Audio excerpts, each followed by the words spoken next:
ਅੱਜ high command ਵੱਲੋਂ ਸਾਡੀ ਵੱਲੋਂ ਸਾਡੇ ਸ਼੍ਰੀਮਤੀ ਸੋਨੀਆ ਗਾਂਧੀ ਵੱਲੋਂ ਰਾਹੁਲ ਜੀ ਵੱਲੋਂ ਜੋ ਫੈਸਲੇ ਲਏ ਗਏ ਨੇ ਅਸੀਂ ਸਾਰੇ ਉਹਨਾਂ ਨੂੰ ਖਿੜੇ ਮੱਥੇ ਸਵੀਕਾਰ ਕਰਦੇ ਹਾਂ। ਔਰ ਜਿਸ ਦਿਨ ਬਕਾਇਦਾ ਸਾਨੂੰ ਵੋਟ ਪਾਉਣ ਵਾਸਤੇ ਕਿਹਾ ਗਿਆ ਸੀਗਾ ਕਿ ਤੁਸੀਂ ਕਿਸ ਕੈਂਡੀਡੇਟ ਨੂੰ ਪਸੰਦ ਕਰਦੇ ਹੋ, ਤਾਂ ਮੈਂ ਉਹਨਾਂ ਨੂੰ ਟੈਲੀਫੋਨ ਤੇ ਇਹ ਗੱਲ ਕਹੀ ਸੀ ਕਿ ਮੇਰੀ ਵੋਟ ਸੋਨੀਆ ਗਾਂਧੀ ਦੀ ਵੋਟ ਹੈ ਤੇ ਉਹਦਾ ਹੁਕਮ ਮੇਰੇ ਵਾਸਤੇ ਇਲਾਹੀ ਹੁਕਮ ਹੈ। ਤੁਸੀਂ ਜਿਹਨੂੰ ਮਰਜ਼ੀ ਕਰ ਦਿਓ, ਅਸੀਂ ਉਹਨੂੰ ਸਲੂਟ ਕਰਾਂਗੇ। ਔਰ ਬਕਾਇਦਾ ਉਹਨਾਂ ਨੇ ਚੰਨੀ ਸਾਹਿਬ ਨੂੰ ਆਪਣਾ ਮੁੱਖ ਮੰਤਰੀ ਤੌਰ ਤੇ ਆਪਣਾ ਸਾਡਾ ਲੀਡਰ ਬਣਾਇਆ, ਲੀਡਰ ਆਫ ਹਾਊਸ ਬਣਾਇਆ। ਅਸੀਂ ਉਹਨੂੰ ਸਲੂਟ ਕੀਤਾ, ਅਸੀਂ ਐਕਸੈਪਟ ਕੀਤਾ ਵੀ ਬਿਲਕੁਲ ਸਾਨੂੰ ਇਹ ਮਨਜ਼ੂਰ ਆ, ਅਸੀਂ ਇਹਦੇ ਹੱਕ 'ਚ ਹੈ ਕਿ ਚੇਂਜ ਹੁੰਦੀ ਰਹਿੰਦੀ ਹੈ। ਤੇ ਉਸ ਤੋਂ ਪਹਿਲਾਂ ਜੋ ਕੈਪਟਨ ਅਮਰਿੰਦਰ ਸਿੰਘ ਨੂੰ ਉਹਨਾਂ ਨੇ ਲੀਡਰ ਬਣਾਇਆ ਸੀ, ਅਸੀਂ ਕੈਪਟਨ ਅਮਰਿੰਦਰ ਸਿੰਘ ਨੂੰ ਸਲੂਟ ਕੀਤਾ। ਅਸੀਂ ਉਹਦੇ ਨਾਲ ਬਕਾਇਦਾ 3.25 ਸਾਲ ਮੈਂ ਵੀ ਵਜ਼ੀਰ ਰਿਹਾ, ਬਾਈ ਜੀ ਵੀ ਵਜ਼ੀਰ ਰਹੇ ਨੇ। ਔਰ ਲਾਸਟ ਦਮ ਤੱਕ ਜਦੋਂ ਤੱਕ ਹਰੀਸ਼ ਰਾਵਤ ਜੀ ਨੇ ਇਹ ਬਿਆਨ ਦਿੱਤਾ ਸੀਗਾ ਕਿ ਵੀ ਸਾਡਾ ਲੀਡਰ ਆ ਜਿਹੜਾ ਉਹ ਕੈਪਟਨ ਅਮਰਿੰਦਰ ਸਿੰਘ ਹੈ, ਉਹਦੀ ਅਗਵਾਈ 'ਚ ਇਲੈਕਸ਼ਨ ਲੜੀਆਂ ਜਾਣਗੀਆਂ। ਅਸੀਂ ਉਸ ਗੱਲ ਨੂੰ ਮੰਨ ਕੇ ਅਸੀਂ ਉਹਨਾਂ ਦੇ ਨਾਲ ਪੂਰੇ ਡਟੇ ਰਹੇ।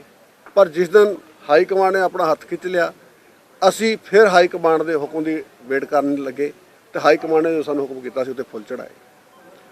ਔਰ ਦੂਜੀ ਗੱਲ ਮੈਂ ਇਹ ਗੱਲ ਕਹੂੰਗਾ ਕਿ ਮੈਨੂੰ 22 ਅਪ੍ਰੈਲ ਜਾਂ 20 ਅਪ੍ਰੈਲ 21 ਅਪ੍ਰੈਲ 2018 ਨੂੰ ਮੈਨੂੰ ਵਜ਼ੀਰ ਬਣਾਇਆ ਗਿਆ ਸੀ ਤੇ ਉਦੋਂ ਮੈਨੂੰ 2 ਡਿਪਾਰਟਮੈਂਟ ਸੀਗੇ, ਐਨੀਮਲ ਹਸਬੈਂਡਰੀ ਤੇ ਲੇਬਰ ਡਿਪਾਰਟਮੈਂਟ ਮੇਰੇ ਕੋਲ ਸੀਗੇ।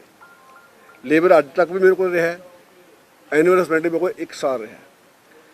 ਔਰ ਜਦੋਂ ਮੈਂ ਉਹ ਡਿਪਾਰਟਮੈਂਟ ਸੰਭਾਲਿਆ ਸੀ ਤਾਂ ਉਦੋਂ ਉਸ ਡਿਪਾਰਟਮੈਂਟ ਦੇ ਵਿੱਚ ਮੈਂ ਦੇਖਿਆ ਕਿ ਮੈਂ ਕਿਸਾਨੀ ਨਾਲ ਜੁੜਿਆ ਹੋਇਆ, ਆਪ ਜ਼ਮੀਨ ਨਾਲ ਜੁੜਿਆ ਹੋਇਆ ਹੈਗਾ। ਮੈਂ ਬਹੁਤ ਇੱਕ ਸਿੰਪਲ ਪਰਿਵਾਰ 'ਚ ਉੱਠ ਕੇ ਇੱਥੇ ਪਹੁੰਚਿਆ। ਮੈਂ ਕੋਈ ਇਹ ਨਹੀਂ ਕਿ ਮੈਂ ਬਹੁਤ ਵੱਡਾ ਜਗੀਰਦਾਰ ਸੀ ਜਾਂ ਮੇਰਾ ਫਾਦਰ ਸੀ। ਤੇ ਉੱਥੋਂ ਮੈਂ ਮਿਹਨਤ ਕਰਕੇ ਗ੍ਰੈਜੂਏਸ਼ਨ ਕਰਕੇ ਮੈਂ ਇੱਥੇ ਚੰਡੀਗੜ੍ਹ ਆਇਆ ਤੇ ਮੈਂ ਇਹ ਕਹੂੰਗਾ ਕਿ ਮੇਰੇ ਪਰਿਵਾਰ ਦਾ ਫਰੀਡਮ ਫਾਈਟਰ, ਮੇਰਾ ਬ੍ਰਦਰ ਦਾ ਆਰਮੀ 'ਚ ਐਕਸੀਡੈਂਟ ਹੋਇਆ, ਸਪਾਈਨ ਟੁੱਟੀ, ਮੈਂ ਉਹਦੀ ਸੇਵਾ ਕਰਨ ਵਾਸਤੇ, ਉਹਨੂੰ ਸੰਭਾਲਣ ਵਾਸਤੇ ਆਇਆ ਸੀ। ਉਸ ਤੋਂ ਬਾਅਦ ਮੈਂ ਇੱਥੇ ਆਪਣਾ ਕਾਰੋਬਾਰ ਸਟੈਬਲਿਸ਼ ਕੀਤਾ। 1981 ਦੀ ਗੱਲ ਹੈ। ਮੈਂ ਉਹ ਪਿੰਡ ਗਿਆ, ਮੈਂ ਉਸ ਪੱਧਰ 'ਤੇ ਗਿਆ। ਮੈਂ ਫਾਜ਼ਿਲਕਾ ਮਲੋੜ ਜੋ ਜਾ ਕੇ ਦੇਖਿਆ ਤਾਂ ਇੱਕ ਮੈਂ ਮਦਨ ਮੋਹਨ ਸਾਡੇ ਡਾਇਰੈਕਟਰ ਸੀਗੇ ਫਿਸ਼ਰੀ ਦੇ, ਜਿਹੜੇ ਕਿ ਆਈਸਰ 'ਚ ਉਹ ਸੀ ਲੈ ਕੇ ਆਏ ਸੀ। ਪਲੱਸ ਇੱਕ ਮੈਂ ਹਸਾਰ ਗਿਆ ਸੀ ਡਾਇਰੈਕਟਰ ਇੰਦਰ, ਜਿਹੜਾ ਅੱਜ ਕੱਲ੍ਹ ਵਾਈਸ ਚਾਂਸਲਰ ਆਏ ਨੇ, ਉਹਨੂੰ ਮੈਂ ਲਿਆ ਕੇ ਡਾਇਰੈਕਟਰ ਲਾਇਆ ਸੀ ਆਪਣੇ ਇਨਵੈਸਟਮੈਂਟ ਵਿੱਚ। 2.5 ਹੈਕਟਰ ਦੇ ਵਿੱਚ ਸ਼ਰਿੰਪ ਜਿਹਨੂੰ ਝੀਂਗਾ ਫਿਸ਼ ਕਹਿੰਦੇ ਨੇ ਤੇ ਸਲਾਈਨ ਵਾਟਰ 'ਚ ਹੁੰਦੀ ਹੈ, ਜਿੱਥੇ ਲੂਣ ਵਾਲਾ ਪਾਣੀ ਹੁੰਦਾ ਹੈ, ਉਹ ਸਿਰਫ ਹੁੰਦੀ ਸੀ। ਅੱਜ ਉੱਥੇ 500-600 ਏਕੜ ਦੇ ਵਿੱਚ ਹੋ ਰਹੀ ਹੈ, ਜਿੱਥੇ ਕਿਸਾਨ 4 ਤੋਂ 5 ਲੱਖ ਰੁਪਈਆ ਵੀ ਇੱਕ ਏਕੜ 'ਚੋਂ ਕਮਾ ਰਿਹਾ। ਔਰ ਉਸ ਡਿਪਾਰਟਮੈਂਟ ਦਾ ਤੁਸੀਂ ਇਹ ਮੰਨੋਗੇ ਕਿ ਉਹਨਾਂ ਨੇ ਉਹ ਕਿਸਾਨਾਂ ਦੇ ਜਿੱਥੇ ਵਾਟਰ ਲੌਕਿੰਗ ਸੀ, ਜਿੱਥੇ ਬਹੁਤ ਜ਼ਿਆਦਾ ਸੇਮ ਸੀ ਜਾਂ ਪਾਣੀ ਕੱਲ੍ਹ ਵਾਲੀ ਜ਼ਮੀਨ ਸੀ ਤੇ ਕੁਛ ਨਹੀਂ ਸੀ ਹੁੰਦਾ, ਤੇ ਉਹਨਾਂ ਦੇ ਚੇਅਰਾਂ 'ਤੇ ਲਾਲੀ ਆ ਗਈ ਸੀ। ਔਰ ਮੇਰੇ ਕੰਮ ਨੂੰ ਦੇਖਦੇ ਹੋਏ ਮੈਨੂੰ ਇੰਚਾਰਜ ਡਿਸਟ੍ਰਿਕਟ ਫਾਜ਼ਿਲਕਾ ਦਾ ਲਾਇਆ ਗਿਆ ਸੀ ਸਾਹਿਬ ਵੱਲੋਂ। ਉੱਥੇ ਮੈਂ ਸ਼ਾਹੀਵਾਲ ਦੇਸੀ ਗਊਆਂ 'ਤੇ ਜਾਂ ਜਰਸੀ ਐਚਐਫ 'ਤੇ ਬਹੁਤ ਕੰਮ ਕੀਤਾ। ਔਰ ਉੱਥੇ ਮੈਂ ਇਹ ਕਹੂੰਗਾ ਕਿ ਵੀ ਮੈਨੂੰ ਪ੍ਰਮੋਸ਼ਨ ਦਿੱਤੀ ਗਈ ਤੇ ਮੈਨੂੰ ਆ ਕੇ 2019 'ਚ ਮੈਨੂੰ ਬਣਾਇਆ, ਹੈਲਥ ਦਾ ਮਹਿਕਮਾ ਦਿੱਤਾ। ਬੜਾ ਵੱਡਾ ਟਾਸਕ ਸੀ, ਸ਼ਾਇਦ ਮੇਰੇ ਉਹ ਬਸ ਤੋਂ ਬਾਹਰ ਦੀ ਗੱਲ ਸੀ ਕਿ ਉਹ ਸਾਰਾ ਬੜਾ ਪੜ੍ਹਿਆ ਲਿਖਿਆ ਮਹਿਕਮਾ, ਵੈਲ ਕੁਆਲੀਫਾਈਡ, ਤੇ ਸਾਰਾ ਤਕਰੀਬਨ ਲੋਕਾਂ ਦੀ ਹੈਲਥ ਨਾਲ ਜੁੜਿਆ ਹੋਇਆ ਡਿਪਾਰਟਮੈਂਟ ਸੀ। ਜਿਹੜਾ ਸ਼ਾਇਦ ਮੇਰਾ ਵੱਡਾ ਕਾਦਰ ਜਿਹੜਾ ਮੈਨੂੰ ਸੀਐਮ ਸਾਹਿਬ ਨੇ ਉਸ ਵੇਲੇ ਰੁਤਬਾ ਦਿੱਤਾ। ਉਸ ਰੁਤਬੇ ਦਾ ਮੈਂ ਖਿਆਲ ਰੱਖ ਕੇ ਆਪਣਾ ਸਾਹਮਣੇ ਟਾਸਕ ਰੱਖ ਕੇ ਮੈਂ ਇਹਨੂੰ ਹਾਸਲ ਕਰਨਾ ਹੈ, ਮੈਂ ਲੋਕਾਂ ਦੀ ਸੇਵਾ ਕਰਨੀ ਹੈ। ਅੱਜ ਤੁਸੀਂ ਪੰਜਾਬ ਦੇ ਹਾਲਾਤ ਦੇਖ ਲਓ ਕਿ ਪੰਜਾਬ ਦੇ ਵਿੱਚ ਕਿੰਨਾ, ਤਕਰੀਬਨ ਮੈਂ ਦੱਸਣਾ ਚਾਹੁੰਦਾ ਕਿ ਮੈਂ 5605 ਬੰਦੇ ਦਾ ਰੈਗੂਲਰ ਭਰਤੀ ਕੀਤੇ, ਜਿਹਦੇ ਵਿੱਚ 1041 ਮੈਡੀਕਲ ਅਫਸਰ ਜਨਰਲ ਤੇ 601 ਜਿਹੜਾ ਸਪੈਸ਼ਲਿਸਟ ਤੇ 34 ਡੈਂਟਲ ਸਰਜਨ ਤੇ ਮੈਡੀਕਲ ਲੈਬੋਰੇਟਰੀ ਟੈਕਨੀਸ਼ੀਅਨ 244 ਕਲਰਕ। ਇੱਦਾਂ ਹਲੇ 1500 ਦੀ ਜਿਹੜੀ ਸਾਡੀ ਵਾਰਡ ਅਟੈਂਡੈਂਟ ਦੀ ਆ ਉਹ ਪੈਂਡਿੰਗ ਹੈਗੀ ਆ, ਜਿਹੜਾ ਟੈਸਟ ਹੈਗਾ। ਤੇ ਉਦੋਂ ਬਾਅਦ ਇਸ ਤਕਰੀਬਨ 7000 ਬੰਦਾ ਰੈਗੂਲਰ ਤੇ ਉਸ ਤੋਂ ਬਾਅਦ 8000 ਬੰਦਾ ਮੈਂ ਕੰਟਰੈਕਟ ਤੇ NHM ਰਾਹੀਂ ਜਾਂ ਆਊਟਸੋਰਸ ਰਾਹੀਂ ਭਰਤੀ ਕੀਤਾ। ਔਰ 2960 ਹੈਲਥ ਵੈਲਨੈਸ ਸੈਂਟਰ ਖੋਲ੍ਹਣ ਦਾ ਸਾਡੀ ਸਰਕਾਰ ਦਾ ਟੀਚਾ ਸੀ, ਸਾਨੂੰ ਦਿੱਤਾ ਗਿਆ ਸੈਂਟਰ ਗੌਰਨਮੈਂਟ ਵੱਲੋਂ। ਮੈਂ ਪਹਿਲੇ ਸਾਲ 'ਚ ਹੀ ਤਕਰੀਬਨ 2700 ਤਿਆਰ ਕਰਤੇ। ਔਰ ਮੈਂ ਦੱਸਣਾ ਚਾਹੁੰਦਾ ਕਿ ਵੀ ਉਹਦੇ ਵਿੱਚ ਜਿਹੜਾ 2400 ਤਾਂ ਵਰਕਿੰਗ ਦੇ ਵਿੱਚ ਹੈਗੇ ਨੇ, ਆਪਰੇਸ਼ਨਲ ਹੈਗੇ ਨੇ। 300 ਅਸੀਂ ਹੁਣ ਬੱਚਾ ਭਰਤੀ ਕਰਨਾ ਸੀਗਾ ਅਤੇ 2700 ਤਿਆਰ ਹੋ ਜਾਣਾ ਸੀਗਾ। ਅਤੇ ਮੈਂ ਇਹ ਕਹੂੰਗਾ ਕਿ ਵੀ ਇਹ ਕੰਮ ਕੀਤਾ। ਉਦੋਂ ਬਾਅਦ ਸਭ ਤੋਂ ਵੱਡੀ ਅਸੀਂ ਟੈਲੀਮੈਡੀਸਨ ਸ਼ੁਰੂ ਕੀਤੀ, ਜਿਹਦੇ 1 ਕਰੋੜ 27 ਲੱਖ ਬੰਦਿਆਂ ਨੇ ਫਾਇਦਾ ਉਠਾਇਆ ਟੈਲੀਮੈਡੀਸਨ ਦਾ, ਅਤੇ ਜਿਹੜੇ ਉੱਥੇ OPD ਦਾ। ਅਤੇ ਟੈਲੀਮੈਡੀਸਨ ਦੇ ਉੱਤੇ 84,00,000 ਬੰਦਿਆਂ ਨੇ ਫਾਇਦਾ ਲਿਆ ਸਿੱਧੇ ਤੌਰ 'ਤੇ। ਅਤੇ ਮੈਂ ਇਹ ਕਹੂੰਗਾ ਉਸ ਤੋਂ ਬਾਅਦ ਜਿਹੜੇ MCH ਸੀ, ਜੱਚਾ ਬੱਚਾ ਵਾਰਡ, ਜਿਹੜਾ ਆਪਾਂ ਬਾਅਦ 'ਚ ਮਾਈ ਦੌਲਤਾਂ ਨਾਲ ਦਿੱਤਾ ਸੀਗਾ, ਉਹ ਟੋਟਲ 43 ਬਣਾਉਣ ਦਾ ਸਾਡਾ ਸੀਗਾ। ਉਹਦੇ ਵਿੱਚੋਂ ਇਸ ਵੇਲੇ 29 ਆਪਰੇਸ਼ਨਲ ਨੇ, ਜਿਹੜੇ 7-8 ਨੇ ਉਹ ਬਣ ਕੇ ਤਿਆਰ ਹੋ ਗਏ ਨੇ, ਅਗਲੇ ਮਹੀਨੇ ਚੱਲ ਪੈਣਗੇ, ਅਤੇ 7 ਹੋਰ ਪਾਈਪਲਾਈਨ 'ਚ ਨੇ। 43 ਯਾਨੀ ਮੈਂ 31 ਦਸੰਬਰ ਤੱਕ ਸਾਨੂੰ ਸਾਰੇ ਕਲੀਅਰ ਕਰਕੇ ਦੇ ਰਹੇ ਸੀ। ਔਰ ਮੈਂ ਇਹ ਕਹੂੰਗਾ ਉਦੋਂ ਵੱਡੀ ਗੱਲ ਕਿਹੜੀ ਸੀਗੀ ਕਿ ਜਦੋਂ ਕੁਦਰਤੀ ਆਫਤ ਕਰੋਨਾ ਆਇਆ, ਕਰੋਨਾ ਦੇ ਵਿੱਚ ਮੈਂ ਰਾਤ ਦਿਨ ਕਰਕੇ ਆਪਣੇ ਡਾਕਟਰਾਂ ਦਾ ਮੋਰਲ ਹਾਈ ਕੀਤਾ। ਜਦੋਂ ਪ੍ਰਾਈਵੇਟ ਹਸਪਤਾਲਾਂ ਨੇ ਆਪਣੇ ਕਲੀਨਿਕਾਂ ਬੰਦ ਕਰ ਲਈਆਂ ਸੀਗੀਆਂ ਔਰ ਸਾਰੇ ਬੰਦੇ ਡਰਦੇ ਸੀ, ਮਾਂ ਪੁੱਤ ਨੂੰ ਪਾਣੀ ਦਾ ਗਲਾਸ ਨਹੀਂ ਸੀ ਫੜਾਉਂਦੀ, ਅਤੇ ਜਦੋਂ ਕਿਸੇ ਬੰਦੇ ਦੀ ਮੌਤ ਹੁੰਦੀ ਸੀ ਤਾਂ ਘਰ ਦੇ ਉਹਦੀ ਡੈੱਡ ਬੋਡੀ ਨਹੀਂ ਸੀ ਲੈਂਦੇ। ਤੁਸੀਂ ਇਹ ਦੇਖਿਆ ਹੋਣਾ ਕਿ ਕਈ ਜਗ੍ਹਾ 'ਤੇ ਮੈਂ ਉਹ ਕ੍ਰਿਮੀਸ਼ਨ ਦੇ ਵਿੱਚ ਵੀ ਜਾ ਕੇ ਸ਼ਾਮਲ ਹੋਇਆ। ਮੇਰਾ ਇੱਕ ਇੱਥੇ ਸਤਾਮਲੀ ਪਿੰਡ ਦਾ ਸਰਪੰਚ ਸੀ, ਉਹ ਹਾਲਾਂਕਿ ਚਮਕੌਰ ਸਾਹਿਬ ਦਾ ਪਿੰਡ ਹੈ, ਮੋਹਨ ਸਿੰਘ ਦਾ ਨਾਂ ਸੀ ਵਿਚਾਰੇ ਦਾ। ਉਹ ਸਭ ਤੋਂ ਪਹਿਲੀ ਮੌਤ ਹੋਈ ਸੀ ਰੋਪੜ ਜ਼ਿਲ੍ਹੇ ਦੇ ਵਿੱਚ। ਬੜਾ ਜੰਗ ਸੀਗਾ, 55 ਸਾਲ ਦਾ ਸੀ। ਉਸ ਤੋਂ ਬਾਅਦ ਕਈ ਡਾਕਟਰ, ਕਈ ਸਾਡੇ 30 ਦੇ ਤਕਰੀਬ ਆਪਣੇ ਮਹਿਕਮੇ ਦੇ ਬੰਦੇ ਗਵਾਏ। 1 ਕਰੋੜ 43,90,000 ਬੰਦੇ ਦਾ ਅਸੀਂ ਸੈਂਪਲ ਲਏ, ਅਤੇ ਉਹ ਸੈਂਪਲ ਲੈ ਕੇ ਅਸੀਂ ਉਹਦੇ 6 ਲੱਖ ਕੁਛ ਹਜ਼ਾਰ ਬੰਦੇ ਜਿਹੜੇ ਪੋਜ਼ੀਟਿਵ ਸੀ, 5,84,000 ਰਿਕਵਰ ਘਰਾਂ ਤੋਂ ਉਹਦੇ 16,000 ਦੀ ਮੌਤਾਂ ਹੋਈਆਂ। ਜਦੋਂ ਇਹ ਸਟਾਰਟ ਹੋਇਆ ਉਦੋਂ ਪੰਜਾਬ ਦੇ ਵਿੱਚ ਇੱਕ ਸਿੰਗਲ ਟੈਸਟ ਕਰਨ ਦੀ ਸਾਡੇ ਕੋਲ ਕਪੈਸਿਟੀ ਨਹੀਂ ਸੀ। ਇੱਕ ਵੀ ਸੈਂਪਲ ਦੇ ਪੁਣੇ ਦੇ ਅੱਜ 7 ਲੈਬਾਂ ਹੈਗੀਆਂ ਨੇ। ਅਸੀਂ 50,000 RT-PCR ਔਰ 50,000 ਟਰੂਨੈਟ ਦੇ ਆਪਣੀ ਜਿਹੜੀ ਆ ਰੈਪਿਡ ਐਂਟੀਜਨ ਦਾ ਟੈਸਟ ਹੋਇਆ, 1 ਲੱਖ ਪਰ ਡੇ ਅਸੀਂ ਕਰਨ ਸ਼ੁਰੂ ਕਰਤਾ। ਔਰ ਤਕਰੀਬਨ ਤੁਸੀਂ ਹੁਣ ਦੇਖਿਆ ਕਿ ਜਿਹੜੀ ਇਹ ਬਿਮਾਰੀ ਹੈ ਪੂਰੀ ਤਰ੍ਹਾਂ ਅਸੀਂ ਕੰਟਰੋਲ 'ਚ ਲੈ ਆਂਦੀ। ਔਰ ਇਹ ਬਿਮਾਰੀ 'ਤੇ ਕੰਟਰੋਲ ਕਰਨ 'ਚ ਜਦੋਂ ਦਿੱਲੀ ਦੀ ਸਰਕਾਰ ਬੁਰੀ ਤਰ੍ਹਾਂ ਫੇਲ ਸਾਬਤ ਹੋਈ, ਬਕਾਇਦਾ ਯੂਪੀ ਬਿਹਾਰ 'ਚ ਡੈੱਡ ਬੋਡੀਆਂ ਪਾਣੀ 'ਚ ਦਰਿਆ ਸੁੱਟੀਆਂ ਗਈਆਂ।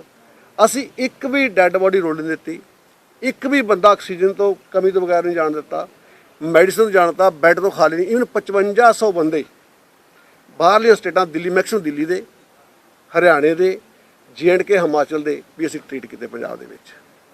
ਔਰ ਅਸੀਂ ਜਿਹੜੀ ਡੈੱਡ ਬੋਡੀ ਸੀ, ਸਾਡੇ ਕੋਲ 32 ਕੇਸ ਇਹੋ ਜਿਹੇ ਸੀ ਜਿਹੜੇ ਐਕਸੀਡੈਂਟ ਕੇਸ ਸੀ, ਪਰ ਅਸੀਂ ਉਹਨਾਂ ਟੈਸਟ ਕੀਤਾ, ਕਰੋਨਾ ਪੋਜ਼ੀਟਿਵ ਸੀ। 3 ਬੰਦੇ ਜਿਹਨਾਂ ਪੋਇਜ਼ਨ ਲਈ ਸੀ ਜਾਂ ਡੀਜ਼ਲ ਪੀਤਾ ਸੀ, ਉਹ ਵੀ ਅਸੀਂ ਡਿਕਲੇਅਰ ਕੀਤੇ। ਪਰ ਅੱਜ ਯੂਪੀ ਬਿਹਾਰ 'ਚ ਅਨਡਿਕਲੇਅਰ ਡੈਥ ਬਹੁਤ ਨੇ, ਜਿਹੜੀਆਂ ਕਿ ਡੈਥ ਸਰਟੀਫਿਕੇਟ ਦੀ ਦਿੱਕਤ ਆ ਰਹੀ। ਪਰ ਮੈਂ ਇਹ ਗੱਲ ਦੱਸੂਗਾ, ਇਸ ਕੰਮ ਦੀ ਪ੍ਰਸ਼ੰਸਾ, ਮੇਰੇ ਕੰਮ ਦੀ ਪ੍ਰਸ਼ੰਸਾ ਹਿੰਦੁਸਤਾਨ ਦੇ ਪ੍ਰਧਾਨ ਮੰਤਰੀ ਨੇ ਵੀ ਕੀਤੀ ਕਿ ਸਭ ਤੋਂ ਬਿਹਤਰ ਮਾਡਲ ਹੈ ਜੇ ਤਾਂ ਉਹ ਪੰਜਾਬ ਨੇ ਅਡਾਪਟ ਕੀਤਾ ਕਿ ਅੱਜ ਪੰਜਾਬ ਨੇ ਇਹਦੇ ਫਤਿਹ ਪਾਈ ਹੈ। ਔਰ ਦੂਜੀ ਗੱਲ, ਨੀਨਾ ਟਾਂਗੜੀ ਜਿਹੜੀ ਨੇ ਕੈਨੇਡਾ ਦੀ ਪਾਰਲੀਮੈਂਟ ਵਿੱਚ ਬਾਈ ਨੇਮ ਮੇਰਾ ਨਾਂ ਲੈ ਕੇ ਪ੍ਰੇਜ ਕੀਤੀ ਕਿ ਇੱਕ ਮੈਂ ਉੱਥੇ ਆਪ ਦੇਖਿਆ ਕਿ ਉੱਥੋਂ ਦਾ ਹੈਲਥ ਮਿਨਿਸਟਰ ਕਿੰਨਾ ਕੰਮ ਕਰਦਾ। ਮੈਂ ਕੱਲੇ ਪਿੰਡ, ਕੱਲੇ ਘਰ, ਕੱਲੇ ਹਸਪੀਟਲ ਮੈਂ ਜਾ ਕੇ ਜਾਂਦਾ ਰਿਹਾ। ਲੇਕਿਨ ਮੈਂ ਰਾਤ ਨਹੀਂ ਕਰਕੇ, ਮੈਂ ਜਿਸ ਦਿਨ ਇੱਕ ਦਿਨ ਰਾਹੁਲ ਗਾਂਧੀ ਦੀ ਆਪਣੀ ਰੈਲੀ ਸੀ ਸੰਗਰੂਰ ਦੇ ਵਿੱਚ, ਮੈਨੂੰ ਇੰਚਾਰਜ ਲਾਇਆ ਗਿਆ। ਜਦੋਂ ਰਾਹੁਲ ਗਾਂਧੀ ਕਿਸਾਨਾਂ ਵੇਲੇ ਆਏ ਸੀ ਤਾਂ ਮੈਂ 2 ਦਿਨ ਉੱਥੇ ਜਾ ਕੇ ਰਿਹਾ। ਮੈਂ ਉਸ ਤੋਂ ਬਾਅਦ ਧੂਰੀ ਹਸਪੀਟਲ 'ਚ ਅਤੇ ਉਸ ਤੋਂ ਬਾਅਦ ਸੰਗਰੂਰ ਹਸਪੀਟਲ ਮੈਂ ਚਲਾ ਗਿਆ। ਸ਼ਾਮ ਤੱਕ ਮੈਨੂੰ ਥੋੜ੍ਹੇ ਸਿੰਪਟਮ ਆਉਣੇ ਸ਼ੁਰੂ ਹੋ ਗਏ ਸੀ। ਮੈਂ ਆਪਣੀ ਮਦਰ ਨੂੰ ਮਿਲਣ ਚਲਾ ਗਿਆ। ਮਦਰ ਮੇਰੀ ਬੈੱਡ ਰੀਡਰ ਹੈਗੀ ਆ, ਉਹਨੇ ਮੈਨੂੰ ਜੱਫੀ ਪਾ ਲਈ। ਪਰ ਮੈਂ ਉੱਥੋਂ ਆ ਕੇ ਮੈਂ ਵੀ ਪੋਜ਼ੀਟਿਵ, ਉਸ ਤੋਂ ਬਾਅਦ ਮੇਰੀ ਮਦਰ ਵੀ ਪੋਜ਼ੀਟਿਵ ਹੋ ਗਈ, ਜਿਹੜੀ ਕਿ 90 ਸਾਲ ਦੀ ਉਮਰ ਸੀ। ਅਤੇ ਮੈਂ ਇੱਥੋਂ ਆ ਕੇ ਜਦੋਂ ਦੂਜੇ ਦਿਨ ਮੈਂ ਹਸਪੀਟਲ ਦੇ ਵਿੱਚ 30 ਦਿਨ ਮੈਂ ਦਾਖਲ ਹੋਇਆ ਤਾਂ 8 ਦਿਨ ਮੈਂ ਵੀ ਹਸਪਤਾਲ ਦਾਖਲ ਰਿਹਾ। ਮੇਰਾ ਬੇਟਾ ਵੀ ਪੋਜ਼ੀਟਿਵ ਹੋਇਆ, ਮੇਰੀ ਡਾਟਰ ਇਨ ਲਾ ਵੀ ਪੋਜ਼ੀਟਿਵ ਹੋਈ, ਮੇਰਾ ਪੂਰਾ ਪਰਿਵਾਰ, ਮੇਰਾ ਬ੍ਰਦਰ ਵੀ ਪਿੰਡ ਪੋਜ਼ੀਟਿਵ ਹੋਇਆ, ਮੇਰੀ ਭਤੀਜੀ ਵੀ ਹੋਈ, ਅਤੇ ਮੈਂ ਇਹ ਕਹੂੰ ਮੇਰੀ ਭਰਜਾਈ ਵੀ ਹੋਈ। ਅਤੇ ਮੈਂ ਇਹ ਕਹੂੰਗਾ ਵੀ ਸਾਡੇ ਪੂਰੇ ਪਰਿਵਾਰ ਮੈਨੇ ਆਪਦੀ ਜਾਨ ਦੀ ਪਰਵਾਹ ਨਾ ਕਰਦੇ ਹੋਏ ਇਸ ਕੰਮ ਕੀਤਾ। ਪਰ ਮੈਂ ਅੱਜ ਇੱਕੋ ਗੱਲ ਪੁੱਛਣੀ ਚਾਹੁੰਦਾ, ਮੈਨੂੰ ਜਿਹੜੇ ਸਾਡੇ ਅੱਜ ਭਰਾ ਮੰਤਰੀ ਬਣ ਰਹੇ ਨੇ, ਮੈਂ ਉਹਨਾਂ ਸਾਰਿਆਂ ਨੂੰ ਵਧਾਈ ਦੇਣੀ ਚਾਹੁੰਦਾ। ਉਹ ਸਾਰੇ ਵਧਾਈ ਦੇ ਪਾਤਰ ਨੇ, ਕਿਉਂ ਹਰ ਬੰਦਾ ਜਦੋਂ MLA ਬਣਦਾ ਉਹਦਾ ਇੱਕ ਟਾਸਕ ਹੁੰਦਾ ਹੈ ਕਿ ਜੀ ਮੈਂ ਮੰਤਰੀ ਬਣਾ ਤੇ ਉਹਦੇ ਇਲਾਕੇ ਦੇ ਲੋਕਾਂ ਦੀ ਵੀ ਇਹੀ ਆਸ ਨੇ ਸਾਡਾ ਬੰਦਾ ਮੰਤਰੀ ਬਣੇ ਤਾਂ ਕੰਮ ਕਰੂਗਾ। ਤੇ ਉਹ ਜਿਹੜੀ ਚੀਜ਼ ਹੁੰਦੀ ਆ ਅਸੀਂ ਉਹਨਾਂ ਨੂੰ ਵਧਾਈ ਦਿੰਦੇ ਆ ਤੇ ਸਾਨੂੰ ਉਹਨਾਂ ਨਾਲ ਕੋਈ ਇਤਰਾਜ਼ ਨਹੀਂ। ਸਾਨੂੰ ਸੀਐਮ ਸਾਹਿਬ ਚੰਨੀ ਸਾਹਿਬ ਨਾਲ ਕੋਈ ਇਤਰਾਜ਼ ਨਹੀਂ। ਮੈਂ ਸਿਰਫ ਆਪਣੀ ਹਾਈ ਕਮਾਂਡ ਮਾਂ ਵਰਗਾ ਰੋਲ ਪਲੇ ਕਰਦੀ ਹੈ। ਇਹ ਪੁੱਛਣਾ ਚਾਹੁੰਦੇ ਆ ਵੀ ਮੇਰਾ ਕੀ ਕਸੂਰ ਸੀ ਕਿ ਜਿਹੜਾ ਮੈਨੂੰ ਇਸ ਮਿਨਿਸਟਰੀ ਤੋਂ ਬਾਹਰ ਕੀਤਾ ਹੈ। ਆ ਮੇਰਾ ਕੁਐਸਚਨ ਹੈ। ਜੇ ਕੋਈ ਹੈ ਜਿਹੜਾ ਕਿਉਂ ਹੈ ਤਾਂ ਉਹ ਮੈਨੂੰ ਦੱਸ ਦਿੱਤਾ ਜਾਵੇ। Thank you.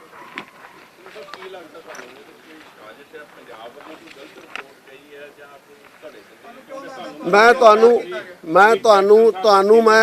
ਤੁਹਾਨੂੰ ਇਹੀ ਤੁਹਾਡੇ ਰਾਹੀਂ ਹਾਈ ਕਮਾਂਡ ਨੂੰ ਪੁੱਛਣਾ ਚਾਹੁੰਦਾ ਮੇਰਾ ਕਸੂਰ ਕੀ ਸੀ। ਜੇ ਕੋਈ ਮੇਰਾ ਕਸੂਰ ਆ ਤਾਂ ਮੈਨੂੰ ਪੁੱਛ ਲੈਣ, ਮੈਂ ਉਹਦਾ ਜਵਾਬ ਦੇਵਾਂਗਾ। ਸਿੱਧੂ ਸਾਹਿਬ ਇੱਕ ਆਮ ਚਲਦੀ ਹੈਗੀ ਕਿਉਂਕਿ ਜਿੰਨੀ ਪਰਫਾਰਮੈਂਸ ਰਹੀ ਵਧੀਆ ਰਹੀ ਆ ਕੇ ਔਰ ਕੇਵਲ ਤੁਸੀਂ ਉਹਨਾਂ ਮੰਤਰੀਆਂ ਚੋਂ ਸੀਗੇ ਜਿਨ੍ਹਾਂ ਦੇ ਉੱਪਰ ਕਿੰਤੂ ਪਰੰਤੂ ਕਰਨਾ ਬੜਾ ਮੁਸ਼ਕਲ ਸੀ ਆ ਕੇ, ਲੇਕਿਨ ਉਹਨਾਂ ਦੇ ਵਿੱਚ ਤੁਸੀਂ ਨਾ ਤਾਂ ਕਦੀ ਸਿੱਧੂ ਦੇ ਖਿਲਾਫ ਬਿਆਨ ਦਿੱਤਾ ਨਾ ਤੁਸੀਂ ਓਪਨ ਕੁਝ ਵੀ ਕਿਸੇ ਪ੍ਰਕਾਰ ਮੈਂ ਤਾਂ ਜੀ ਸੋਨੀਆ ਗਾਂਧੀ ਦਾ ਸਿਪਾਹੀ ਹਾਂ। ਨਿਊਟਰਲ ਰਹਿਣ ਦੇ ਬਾਵਜੂਦ ਸਿੱਧੂ ਸਾਹਿਬ ਇਹ ਤਾਂ ਕਿਉਂ ਹੋ ਗਿਆ? ਬਾਜਵਾ ਸਾਹਿਬ ਮੈਂ ਸੋਨੀਆ ਗਾਂਧੀ ਦਾ ਸਿਪਾਹੀ ਹਾਂ। ਮੈਂ ਆਪਣੇ ਵੱਲੋਂ ਕੁਝ ਨਹੀਂ ਕਹਿਣਾ। ਮੈਂ ਕਾਂਗਰਸ ਪਾਰਟੀ ਦਾ ਸਿਪਾਹੀ ਹਾਂ। ਮੇਰੀ 3rd ਜਨਰੇਸ਼ਨ ਇਸ ਪਾਰਟੀ ਦੇ ਵਿੱਚ ਹੋ ਗਈ, ਪਹਿਲੀ ਨਹੀਂ ਹੈ 3rd ਹੈ। ਮੇਰੇ ਮਾਮਾ ਦੇ ਕਾਲੇ ਪਾਣੀ ਜਲ ਕੱਟੀ ਤੇ ਮੈਂ ਮੇਰਾ ਫਾਦਰ ਅੱਜ ਸਾਡਾ ਇਹ ਹਾਲ ਹੋਊਗਾ। ਭਾਵੁਕ ਹੋ ਗਏ ਬਹੁਤ, ਬਾਕੀ ਬਹੁਤ ਨਹੀਂ। ਬਾਜਵਾ ਸਾਹਿਬ 30 ਸਾਲ ਮੈਂ ਆਪਣੀ ਜਵਾਨੀ ਦੇ ਲੇਖੇ ਲੱਗਦੇ ਇਸ ਪਾਰਟੀ ਵਾਸਤੇ। ਦੂਜੀ ਗੱਲ, ਸੀਵਰੇਜ ਦੀ ਇਨਕੁਆਇਰੀ ਮੈਂ ਚੱਲੀ 4.5 ਘੰਟੇ ਮੈਨੂੰ ਟੌਰਚਰ ਕੀਤਾ ਗਿਆ ਕਿਉਂਕਿ ਮੈਂ ਪਾਰਟੀ ਦਾ ਵਿਲੇ ਸੀ। ਇਸ ਕਰਕੇ ਅੱਜ ਮੈਂ ਇਨਸਾਫ ਮੰਗਦਾ, ਮੈਨੂੰ ਇਨਸਾਫ ਦੇਣ। ਮੈਂ ਕਹਿੰਦਾ ਵੀ ਕਿਸੇ ਬੰਦੇ ਨੂੰ ਤਲੋਚਨ ਜੀ ਕਿਸੇ ਬੰਦੇ ਨੂੰ ਫਾਂਸੀ ਸਜ਼ਾ ਦਿੱਤੀ ਜਾਂਦੀ ਹੈ, ਉਹਦੀ ਵੀ ਆਖਰੀ ਖੁਆਇਸ਼ ਪੁੱਛੀ ਜਾਂਦੀ ਹੈ। ਸਾਨੂੰ ਪੁੱਛ ਲੈਂਦੇ। ਮੈਨੂੰ ਇਹ ਗੱਲ ਹੋਰ ਸੁਣ ਲਓ। ਮੈਂ ਇਹ ਕਹਿਣਾ ਚਾਹੁੰਦਾ ਜੇ ਸਾਨੂੰ 10 ਦਿਨ ਪਹਿਲਾਂ ਕਹਿੰਦੇ ਵੀ ਅਸੀਂ ਨਵੇਂ ਬੰਦੇ ਲਿਆਉਣੇ ਆ, ਵੀ ਤੁਸੀਂ ਰਿਜ਼ਾਈਨ ਕਰ ਦਿਓ, ਮੈਂ ਪਹਿਲਾ ਬੰਦਾ ਹੁੰਦਾ ਇਹ ਆ ਫੜੋ ਜੀ ਰਿਜ਼ਾਈਨ, ਮੈਨੂੰ ਕੋਈ ਇਤਰਾਜ਼ ਨਹੀਂ। ਸਿੱਧੀ ਜੀ ਗੱਲ ਆ। ਮੈਂ ਆਪਣਾ ਬਿਨਾਂ ਬੇਝਿਜਕ ਹੋ ਕੇ ਜਿਹੜੀ ਅੱਜ ਮੇਰੇ ਇਲਾਕੇ ਦੇ ਲੋਕਾਂ ਦੀ ਨਿਰਾਸ਼ਾ ਹੈਗੀ ਆ, ਮੈਨੂੰ ਉਹਦਾ ਦੁੱਖ ਹੈ। ਮੈਨੂੰ ਆਪਣੀ ਮਿਨਿਸਟਰੀ ਦਾ ਭੋਰਾ ਮਲਾਲ ਨਹੀਂ, ਮੈਨੂੰ ਭੋਰਾ ਦੁੱਖ ਨਹੀਂ। ਔਰ ਮੈਂ ਬਿਲਕੁਲ ਇਹ ਗੱਲ ਕਹਿਣੀ ਚਾਹੁੰਦਾ ਕਿ ਮੈਨੂੰ ਇੱਕ ਇਸ ਤਰ੍ਹਾਂ ਵੀ ਮੈਂ ਪਾਵਰ ਦਾ ਭੁੱਖਾ ਨਹੀਂ ਹਾਂ। ਜਦੋਂ ਮੈਂ ਪਾਵਰ 'ਚ ਨਹੀਂ ਵੀ ਸੀਗਾ, ਹੁਣ ਮਿਨਿਸਟਰ ਬਣਿਆ ਮੈਂ ਪਿਛਲੇ 28 ਸਾਲ ਤੋਂ ਸੇਵਾ ਕਰਦਾ ਆ ਰਿਹਾ।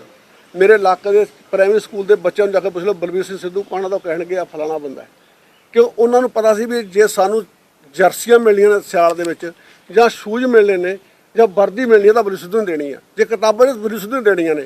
ਜੇ ਕਿਸੇ ਪਿੰਡ ਦੇ ਵਿੱਚ ਕੋਈ ਸਕੂਲ ਦਾ ਕਮਰਾ ਟੈਂਦਾ ਸੀ, ਜਾਂ ਕੋਈ ਅੱਜ ਵੀ ਕੋਈ ਗਰੀਬ ਬੰਦਾ ਕੋਈ ਕਹਿੰਦਾ ਸੀ 2 ਵਿੰਡੋ ਸੀਗੀਆਂ ਪਿੰਡ ਕਹਿਲੋਂ ਦੀਆਂ, ਕੋਈ ਘਰ 'ਚ ਕਮਾਉਣ ਵਾਲਾ ਨਹੀਂ ਸੀ। ਮੈਂ ਘਰੇ ਗਿਆ ਤਾਂ ਕੱਢ ਗਿਆ ਪਿਆ ਸੀ ਤੇ ਮੈਨੂੰ ਕਹਿੰਦੇ ਦੇਖੋ ਸਾਡਾ ਕੀ ਹਾਲ ਹੈ। ਮੈਂ ਆਪਣੇ ਮਿਸਤਰੀ ਭੇਜੇ, ਵਿਚਾਰਾ ਮਜ਼੍ਹਬੀ ਸਿੱਖ ਪਰਿਵਾਰ ਸੀ, 2 ਕਮਰੇ, ਰਸੋਈ, ਬਾਥਰੂਮ, ਈਵਨ ਕਨੈਕਸ਼ਨ ਪਾਣੀ ਦਾ ਲਾ ਕੇ ਮੋਟਰ ਲਾ ਕੇ ਦੇ ਕੇ ਆਇਆ, ਵੀ ਟਾਇਲਟ ਬਣਾ ਕੇ ਦੇ ਕੇ ਆਇਆ। ਵੀ ਨਹੀਂ ਯਾਰ, ਜੇ ਇਹ ਵਿਚਾਰੀਆਂ ਨਿਹੱਥੀਆਂ ਨੇ, ਮਾਂ ਨਹੀਂ ਹੈ ਤੇ ਨੂੰਹ ਵਿਡੋ ਹੋ ਗਈ ਤੇ ਘਰੇ ਕੋਈ ਕਮਾਈ ਦਾ ਸਾਧਨ ਨਹੀਂ, ਅਸੀਂ ਉਹਨਾਂ ਦੀ ਮਦਦ ਵੀ ਕੀਤੀ। ਸਿੱਧੂ ਸਾਹਿਬ 17 ਮੰਤਰੀਆਂ ਦੇ ਵਿੱਚੋਂ ਤੁਹਾਡੀ ਅੱਜ ਤੱਕ ਵੀ ਜਿਹੜੀ ਹੈ ਬਿਲਕੁਲ ਪਰਫਾਰਮੈਂਸ ਦੇਸ਼ ਲੈਵਲ ਕੀ ਮੈਨੂੰ ਇਸੇ ਗੱਲ ਦੀ ਸਜ਼ਾ ਮਿਲੀ ਹੈ? ਮੈਂ ਤਾਂ ਆਹ ਗੱਲ ਪੁੱਛਣੀ ਚਾਹੁੰਦਾ। ਅਕਾਲੀ ਦਲ ਆਮ ਆਦਮੀ ਪਾਰਟੀ ਦੋਨੇ ਇਲਜ਼ਾਮ ਲਗਾਉਂਦੇ ਨੇ। ਬੜਾ ਅਕਾਲੀ ਦਲ ਨੇ ਮੁੱਦਾ ਚੱਕਿਆ ਵੈਕਸੀਨ ਸਕੈਮ ਦਾ, ਇਸ ਤੋਂ ਇਲਾਵਾ ਜੋ ਗੋਲੀਆਂ ਵਾਲੀ ਗੱਲ ਉਸ ਨੂੰ ਚੱਕਿਆ ਗਿਆ, ਇਸ ਤੋਂ ਇਲਾਵਾ ਜੋ ਗਊਸ਼ਾਲਾ ਦਾ ਰੌਲਾ ਪਿਆ ਉਸ ਨੂੰ ਚੱਕਿਆ ਗਿਆ। ਮੈਂ ਤੁਹਾਨੂੰ ਹੁਣ ਤੁਸੀਂ ਗੱਲ ਸੁਣੋ ਮੇਰੀ ਗੱਲ। ਫਸਟ ਡੇ ਬਾਈ ਜੀ ਬੈਠੇ ਕੈਬਨਿਟ ਦੇ ਮੈਂਬਰ ਸੀ। ਜਦੋਂ ਕੋਵਿਡ ਦੀ ਪਹਿਲੀ ਮੀਟਿੰਗ ਹੁੰਦੀ ਆ ਕੈਬਨਿਟ ਦੀ, ਉਸ ਮੀਟਿੰਗ ਦੇ ਵਿੱਚ ਬਕਾਇਦਾ ਸੀਐਮ ਸਾਹਿਬ ਵੱਲੋਂ ਇੱਕ ਕਮੇਟੀ ਕੰਸਟੀਟਿਊਟ ਕੀਤੀ ਗਈ, ਜਿਹੜੀ ਪ੍ਰੋਕਿਉਰਮੈਂਟ ਕਮੇਟੀ ਸੀਗੀ। ਜਿਹੜਾ ਡਿਜ਼ਾਸਟਰ ਸਟੇਟ ਰਿਲੀਫ ਫੰਡ ਹੁੰਦਾ ਹੈ, ਉਹ 'ਚ ਪੈਸਾ ਖਰਚ ਕਰਨ ਵਾਸਤੇ ਉਹ ਬਿੰਨੀ ਮਹਾਜਨ ਜੋ ਪ੍ਰਿੰਸੀਪਲ ਇੰਡਸਟਰੀ ਸੀ, ਉਹਨਾਂ ਨੂੰ ਚੇਅਰਮੈਨ ਲਾਇਆ ਗਿਆ ਉਸਦਾ। ਮੇਰੇ ਡਿਪਾਰਟਮੈਂਟ ਨਾਲ ਉਸ ਗੱਲ ਦਾ ਕੋਈ ਲਿੰਕ ਨਹੀਂ ਸੀ। ਸਾਰੀ ਮੈਡਮ ਬਿੰਨੀ ਮਹਾਜਨ ਦੇ ਤੇ ਥੱਲੇ ਹੋਈ। ਉਸ ਤੋਂ ਬਾਅਦ ਬਕਾਇਦਾ ਫਿਰ ਜਿਹੜੀ ਵੈਕਸੀਨ ਦਾ ਫੈਸਲਾ ਸੀਗਾ ਸੇਲ ਕਰਨਾ ਜਾਂ ਪਰਚੇਜ਼ ਕਰਨਾ, ਮੈਨੂੰ ਨਹੀਂ ਪਤਾ ਕੀ ਮਨਸਾ ਸੀ, ਉਹਨਾਂ ਨੇ ਇਹ ਵਿਕਾਸ ਗਰਗ ਤੇ ਬਿੰਨੀ ਮਹਾਜਨ ਦਾ ਫੈਸਲਾ ਸੀ। ਜਦੋਂ ਮੈਨੂੰ ਪਤਾ ਲੱਗਿਆ, ਮੈਂ 10 ਮਿੰਟਾਂ ਨੂੰ ਰੋਲ ਬੈਕ ਕਰਾਇਆ, ਬਕਾਇਦਾ ਨੋਟਿਸ ਦਿੱਤਾ, ਇਹ ਤੁਸੀਂ ਬਗੈਰ ਸਰਕਾਰ ਦੀ ਕੰਸੈਂਟ ਤੋਂ ਕਿਵੇਂ ਕੀਤਾ ਇਹ। ਹਾਲਾਂਕਿ ਉਹਨਾਂ ਨੇ ਕੋਈ ਮੈਨੂੰ ਪਤਾ ਨਹੀਂ ਮਨਸ਼ਾ ਕੀ ਸੀ, ਕਿਉਂਕਿ ਉਹ ਪ੍ਰਾਈਵੇਟ ਹਸਪਤਾਲ ਪੈਸੇ ਦਾ ਸਰਕਾਰੀ ਖਾਤੇ 'ਚ ਜਾਣੇ ਸੀ। ਪਰ ਮੈਂ ਰੋਲ ਬੈਕ ਕਰਾਇਆ। ਉਦੋਂ ਬਾਅਦ ਤੁਸੀਂ ਗੱਲ ਆ ਜਾਓ, ਫਿਰ ਉਹਨਾਂ ਨੇ ਫਤਿਹ ਕਿੱਟ ਦੀ ਗੱਲ ਕੀਤੀ। ਫਤਿਹ ਕਿੱਟ ਨਾ ਮੈਂ ਲਈ ਨਾ ਮੈਂ ਖਰੀਦੀ, ਇਹ ਸਾਰਾ ਮਸਲਾ ਬਿੰਨੀ ਮਹਾਜਨ ਦੇ ਰੇਟ ਥੱਲੇ ਸੀਗਾ। ਇਹ ਸਾਰਾ ਫੈਸਲਾ ਉਹਨਾਂ ਨੇ ਕਰਨਾ ਸੀ, ਕਿਤੋਂ ਲਈ ਕੀ ਲਿਆ, ਕੀ ਰੇਟ ਦਿੱਤੀ, ਮੈਨੂੰ ਨਹੀਂ ਇਸ ਗੱਲ ਦਾ ਕੋਈ ਲਿੰਕ, ਨਾ ਮੇਰੇ ਕੋਲ ਕੋਈ ਫਾਈਲ ਆਉਂਦੀ ਸੀ। ਅਫਸਰ ਗਲਤ ਫੈਸਲੇ ਚੱਲਦੇ ਸਨ। ਮੈਂ ਇਹ ਕਹੂੰਗਾ ਵੀ ਅੱਜ ਇਸ ਗੱਲ ਨੂੰ ਮੈਂ ਤੁਹਾਡੇ ਸਾਹਮਣੇ ਕਹਿਣਾ ਚਾਹੁੰਦਾ ਵੀ ਜਿਹੜੀ ਉਹ ਚੇਅਰਮੈਨ ਸੀ ਉਸ ਵੇਲੇ ਡਾਕਟਰ ਤਲਵਾਰ ਤੇ ਬਿੰਨੀ ਮਹਾਜਨ ਦੋਨੇ ਸੀਗੇ, ਤੇ ਇਹਨਾਂ ਨੂੰ ਉਹਨਾਂ ਨੂੰ ਅਫਸਰਾਂ ਨੂੰ ਪੁੱਛਿਆ ਜਾਵੇ ਜਿਹੜੇ ਅਫਸਰਾਂ ਨੇ ਇੱਕ ਪਰਚੇ ਕੀਤੇ, ਕਿਉਂਕਿ ਮੇਰਾ ਉਹ ਸਿੱਧੇ ਤੌਰ ਤੇ ਸੀਐਮ ਸਾਹਿਬ ਨੂੰ ਜੋ ਕੋਵਿਡ ਦੀ ਮੀਟਿੰਗ ਰਿਵਿਊ ਮੀਟਿੰਗ ਹੁੰਦੀ ਸੀ ਉਹ ਜਵਾਬਦੇਹੀ ਉਹਨਾਂ ਨਾਲ ਹੁੰਦੀ ਸੀ। ਪਰ ਸਿੱਧੂ ਸਾਹਿਬ ਕੀ ਲੱਗਦਾ ਕਿ ਕੈਪਟਨ ਸਾਹਿਬ ਦੇ ਨਜ਼ਦੀਕ ਹੋਣ ਦੇ ਕਰਕੇ ਤੁਹਾਨੂੰ ਇਹ ਦੇਖੋ ਜੀ, ਮੈਨੂੰ ਨਹੀਂ ਪਤਾ, ਮੈਂ ਤਾਂ ਆਹੀ ਗੱਲ ਮੈਂ ਤੁਹਾਨੂੰ ਤੁਹਾਡੇ ਰਾਹੀਂ ਆਹੀ ਸਵਾਲ ਪਹੁੰਚਾਉਣਾ ਚਾਹੁੰਦਾ ਵੀ ਹਾਈ ਕਮਾਂਡ ਨੂੰ ਮੇਰੀ ਗੱਲ ਦਾ ਇਨਸਾਫ ਦਿੱਤਾ ਜਾਵੇ। ਮੈਨੂੰ ਇਹ ਨਹੀਂ ਗੱਲ, ਮੈਂ ਕਹਿੰਦਾ ਮਿਨਿਸਟਰੀ 100 ਵਾਰੀ ਵਾਰ ਦੂੰਗਾ ਮੈਂ, ਪਰ ਲੇਕਿਨ ਮੈਨੂੰ ਇਹ ਜਲੀਲ ਕਰਕੇ ਸਾਨੂੰ ਕੱਢਣ ਦੀ ਜ਼ਰੂਰਤ ਨਹੀਂ ਸੀ। ਸਾਨੂੰ ਇਹ ਕਹਿੰਦੇ ਤੁਸੀਂ ਰਿਜ਼ਾਈਨ ਕਰੋ, ਰਿਜ਼ਾਈਨ ਕਰ ਦਿੰਦੇ ਵੀ ਸਾਡਾ ਕਸੂਰ ਕੀ ਹੈ ਬਸ। ਬਕਾਇਦਾ ਮੈਂ ਲੈਟਰ ਜੀ ਉਹਨਾਂ ਨੂੰ ਪਾਇਆ, ਪਰ ਲੈਟਰ ਤੁਹਾਨੂੰ ਨਹੀਂ ਦਿਆਂਗਾ, ਮੈਂ ਹਾਈ ਕਮਾਂਡ ਲੈਟਰ ਦਿੱਤਾ। ਕਿ ਲੈਟਰ ਮੈਂ ਜੇ ਜੋ ਮੈਂ ਆਪਣਾ ਮੇਰੇ ਜੋ ਤੁਹਾਨੂੰ ਮੈਂ ਕਿਹਾ ਇਹੀ ਮੈਂ ਲੈਟਰ मैं सोनिया जी को भी लिखा है, राहुल को भी लिखा, प्रियंका को भी लिखा, जेड़ा वेणुगोपाल जी है उनको भी लिखा है। है जी नहीं पीसी प्रेसिडेंट का कोई रोल नहीं ना, जेड़ा ये प्रेरोगेटिव है साडी हाई कमांड का है। तो नहीं हाले तो मैं कल लिखी है जी, हाले मैंने कल पता कल लिखी है मैं। तुसी हुण कांग्रेस साहब की गल सुन लो, मेरा अपना फैसला देखो दो तीन गल्लां आंदियां सी आके एक थोड़े जवाई दे जिवें अपॉइंटमेंट नूं लैके और एक कागज नूं लैके, हालांकि उन्हां कोल ठोस कोई चीज़ नहीं सी आती ओके ओ, लेकिन उसके बावजूद थानू नज़रअंदाज किया गया कि आम जिहड़ी चर्चा का विषय बनिया। प्लीज़ एक मिनट, सब तो पहला मैं सारे जिन्ने साडे भैन भरा प्रेस वाले आए हैं उन्हां दा बहुत बहुत धन्नवाद करदा। प्रेस साडा इंसाफ दा चौथा थंम है। मैं ते सिद्धू साहब ने फैसला किया बैठा ने भी हुण एक प्रेस है जिहदे जरिए असीं आप दा जो भी दर्द है वो प्रेस के सामने दिता जाए, तां जो ये प्रेस राही किसी के भैन भरावां दे कन्नां च भी जाए, हाई कमांड भी वेखे। इस करके असीं तुहाडा सहारा लैके असीं अज ये प्रेस कॉन्फ्रेंस की है। देखो पार्टी ने सानू बहुत मानतान दिता है, गुरु महाराज की कृपा नाल MLA बने, तीन चार बारी वजीर बने, बड़ी गुरु महाराज ने देखो पैसे दी कोई गल नहीं हुंदी, इज्जत मान सब तो बड़ा गल हुंदी है। सब तो पहला मैनू कैप्टन साहब ने बिजली बोर्ड का डिपार्टमेंट दिता। तुसीं यकीन मनो भी जड़ियाँ 25-25 30-30 साल दियां फाइलां दे रुलियां पईयां सी, जेड़े कर्मचारी साडे मर चुके सी उन्हां बच्चों नूं किसी ने नौकरी नहीं सी दित्ती। मैं सारे अफसर दूजे चौथे दिन मीटिंग की मोहाली गेस्ट हाउस, उन्होंने हुक्म दिता क्यों जोड़ा माँ बाप जोड़ा ड्यूटी करता चलिया जाए तो बिजली बोर्ड महकमा भी यह जाए करंट नूं हत्थ कोई नहीं लाउंदा भरावो, मौत आए तो उन्हों के बच्चे भटकते फिरते होण 30-30 सालों तो, उन्हों की ओवर एज भी हो चली होवे। उन्होंने मैं बनते सार मेरे को दहाई पाई, बठिंडे खड़ के मैनू मिले घट्टो घट्ट 100-150 बंदा। मैं उन्होंने कहा मैं 2 दिन होया मैनू डिपार्टमेंट सांभे नूं, मैं जल्दी ये वास्ते भी फैसला कराऊंगा। आउण सार अफसरां नाल मीटिंग करके सारियां 30 सालां दियां रद्दी तो विचों फाइलां कढवा के संबंधित उस सब डिवीजन के जिथे कोई SDO उस इलाके नूं लगदा सी एक्शन तो रिपोर्टां मंगियां। विदिन मेरे ख्याल दे विच 20 के 22 दिनां दे विच घट्टो घट्ट 42 के 4300 बच्चों मैं आपदे हत्थीं उन्हां नूं नौकरियां दित्तियां। ते जदों वो इत्थे साडे मोहाली गेस्ट हाउस दे विच 3 के 4 वारी फंक्शन होया, वो जदों मेरे कोलों लैटर फड़ के आउंदियां बच्चे आउंदे सी ते उन्हां दा नाल जे बाप दी डेथ हुंदी सी मां नाल सी, वो रोंदे आउंदे सी ते रोंदे रोंदे मेरे गल नूं भी चुंबड़े भी तुसीं पता नहीं कित्थों साडे वास्ते आ गए भी असीं तां इह झाक मका चुके सी। मैं बिल्कुल इंसाफ दे नाल जिन्ने भी बच्चे सी कोशिश की भी मैं इन्हां नूं नौकरियां दित्तियां जाण। उस तों बाद प्रमोशनां दी गल जो क्यों बहुता काम जिहड़ा बिजली दे बोर्ड दा हुंदा ਸੰਬੰਧਿਤ ਚੇਅਰਮੈਨ ਕੋਲੇ ਹੁੰਦਾ ਹੈ। ਪਾਲਿਸੀ ਦੇ ਵਿੱਚ ਮਿਨਿਸਟਰ ਕੋਲੇ ਹੁੰਦੀ ਹੈ। ਜਿਹੜਾ ਕੰਮ ਆਮ ਰੂਟੀਨ ਦੇ ਵਿੱਚ ਆਲੇ ਨਾਲ ਚੇਅਰਮੈਨ ਸਾਹਿਬ ਕੋਲੇ ਹੁੰਦਾ ਹੈ। ਬਦਲੀਆਂ ਸੀ ਉਹ ਚੇਅਰਮੈਨ ਸਾਹਿਬ ਕੋਲੇ ਸੀ, ਮੇਰੇ ਕੋਲ ਤਾਂ ਇੱਕ ਪੀਐਨ ਦੀ ਬਦਲੀ ਕਰਨ ਦੀ ਵੀ ਔਕਾਤ ਨਹੀਂ ਸੀ ਮੇਰੇ ਕੋਲੇ। ਉਦੋਂ ਬਾਅਦ ਜਦੋਂ ਸਾਰੀ ਗੱਲਬਾਤ ਮੇਰਾ ਫਿਰ ਲਾਈਟ ਦੀ ਗੱਲ ਸੀ, ਮੇਰਾ 24 ਘੰਟੇ ਮੋਬਾਈਲ ਚੱਲਦਾ ਸੀ। ਮੇਰੇ ਯਾਦ ਹੈ ਗੁਰਦਾਸਪੁਰ ਬੰਨਿਓ ਜੋ ਪੈੜੀ ਦੇ ਸੀਜ਼ਨ 'ਚ ਗਰਮੀ ਦੇ ਵਿੱਚ ਰਾਤਾਂ ਨੂੰ ਮੈਨੂੰ ਫੋਨ ਆ ਜਾਣਾ। ਆਮ ਪੰਜਾਬ 'ਚ ਗੱਲ ਘੁੰਮ ਗਈ ਸੀ, ਮੈਂ ਆਪਦਾ ਟੈਲੀਫੋਨ ਆਨਲਾਈਨ ਕਰ ਦਿੱਤਾ ਸੀ ਵੀ ਜਿਹਨੂੰ ਕਿਤੇ ਬਿਜਲੀ ਬੰਦ ਹੁੰਦੀ ਹੈ ਮੇਰੇ ਨਾਲ ਸੰਪਰਕ ਕਰੋ ਤੇ ਮੈਂ ਤੁਹਾਡੀ ਰਾਤੇ ਰਾਤ ਬਿਜਲੀ 2 ਮਿੰਟ 'ਚ ਐਕਸ਼ਨ ਕਰਾ ਕੇ ਮੈਂ ਬਿਜਲੀ ਤੁਹਾਡੀ ਲਾਈਟ ਕਰਦੀ ਚਲਾਊਂਗਾ। ਬੜੇ ਨੇਕਾਂ ਮੈਂ ਕਿਹਦਾ ਨਾਂ ਲਵਾਂ। ਪੰਜਾਬ ਦੇ ਤਮਾਮ ਜਦੋਂ ਬੰਦ ਹੋ ਜਾਣੀ ਬਿਜਲੀ ਫਿਰ ਤਾਂ ਲੋਕ ਇੰਨਾ ਮਤਲਬ ਈਜ਼ੀ ਮਹਿਸੂਸ ਕਰਨ ਲੱਗ ਗਏ ਸੀ ਵੀ ਜੇ ਮਾੜਾ ਮੋਟਾ ਵੀ ਨੁਕਸ ਹੈ ਵੀ ਮੰਤਰੀ ਨੂੰ ਫੋਨ ਕਰ ਦਿਓ ਰਾਤ ਨੂੰ 1 ਵਜੇ 2 ਵਜੇ 4 ਵਜੇ। ਮੇਰੇ ਯਾਦ ਹੈ ਇੱਕ ਦਿਨ 12:30 ਕੇ ਪੌਣੇ 1 ਵਜੇ ਗੁਰਦਾਸਪੁਰ ਸ਼ਹਿਰ ਦੇ ਵਿੱਚ ਇੱਕ ਮਹੱਲਾ ਸੀ, ਉੱਥੇ ਲਾਈਟ ਚਲੀ ਗਈ। ਮੈਨੂੰ ਫੋਨ ਲੇਡੀਜ਼ ਆਏ, ਬੱਚੇ ਬਹੁਤ ਤੜਫੀ ਜਾਂਦੇ ਆ, ਮੰਤਰੀ ਜੀ ਸਾਡਾ ਬੁਰਾ ਹਾਲ ਹੈ। ਮੈਂ ਹੱਸ ਕੇ ਕਿਹਾ ਵੀ ਇੱਥੇ ਤੁਸੀਂ ਲੋਕਲ ਆਪਣੇ ਐਮਐਲਏ ਮੰਤਰੀ ਬੈਠੇ ਨੇ ਉਹਨਾਂ ਨਾਲ ਗੱਲ ਕਰ ਲਓ। ਕਹਿੰਦੇ ਤੁਸੀਂ ਫੋਨ ਚੱਕਿਆ ਹੈ, ਸਾਨੂੰ ਉਮੀਦ ਆ ਤੁਸੀਂ ਫੋਨ। ਮੈਂ ਚੀਫ ਅੰਮ੍ਰਿਤਸਰ ਨੂੰ ਉਠਾਇਆ ਰਾਤ ਨੂੰ 1:15 ਵਜੇ। ਪਹਿਲੀ ਗੱਲ ਤਾਂ ਤੂੰ ਆਪ ਜਾ, ਨਹੀਂ ਉੱਥੋਂ ਦੇ ਐਸਸੀਆਂ ਨੂੰ ਤੂੰ ਐਕਸੀਆਂ ਨੂੰ ਹਰਕਤ 'ਚ ਲੈ ਕੇ ਆ। ਮੈਨੂੰ ਇਹਦੀ ਲਾਈਟ ਦਾ ਪ੍ਰਬੰਧ ਅੱਧੇ ਘੰਟੇ 'ਚ ਚਾਹੀਦਾ। ਕੀ ਫਾਲਟ ਹੈ? ਜੇ ਨਹੀਂ ਤਾਂ ਇੰਨੀ ਕੁ ਮੈਨ ਪਾਵਰ ਲੈ ਕੇ ਜਾਓ। ਉਹ ਗਰੀਬ ਜਿਹੜੀ ਬਸਤੀ ਸੀ ਉਹ ਗਰੀਬ ਪਰਿਵਾਰਾਂ ਦੀ ਬਸਤੀ ਸੀ, ਉਹਨਾਂ ਦੇ ਬੱਚੇ ਸਾਡੇ ਬੱਚੇ ਸੀ ਵੀ ਉਹਨਾਂ ਨੂੰ ਮੁਹੱਈਆ ਕੀਤੀ ਜਾਵੇ ਲਾਈਟ ਤਾਂ ਜੋ ਤੰਗ ਪਰੇਸ਼ਾਨ ਹੈ। ਉਹਦਾ ਮਹਿਕਮਾ ਮੇਰੇ ਕੋਲ ਸਾਲ ਸਵਾ ਸਾਲ ਰਿਹਾ। ਉਸ ਤੋਂ ਬਾਅਦ ਅਸੀਂ ਚੰਗਾ ਕੰਮ ਕਰਨ ਦੇ ਬਾਵਜੂਦ ਸਾਨੂੰ ਪ੍ਰਮੋਸ਼ਨ ਹੋਈ। ਪ੍ਰਮੋਸ਼ਨ ਦੇ ਵਿੱਚ ਮੈਨੂੰ ਰੈਵਨਿਊ ਡਿਪਾਰਟਮੈਂਟ ਦਿੱਤਾ ਗਿਆ। ਸਾਨੂੰ ਸਾਰਿਆਂ ਨੂੰ ਪਤਾ ਰੈਵਨਿਊ ਡਿਪਾਰਟਮੈਂਟ ਵਿੱਚ ਸਭ ਤੋਂ ਪਹਿਲਾਂ ਮੈਂ ਜਿਹੜਾ ਵੀ ਰਿਕਾਰਡ ਸੀ ਸਾਡਾ ਰੈਵਨਿਊ ਦਾ, ਜਿੱਥੇ ਖੱਜਲ ਖਰਾਬੀਆਂ ਹੁੰਦੀਆਂ ਸੀ, ਅਸੀਂ ਟੋਟਲ ਆਨਲਾਈਨ ਕੀਤਾ।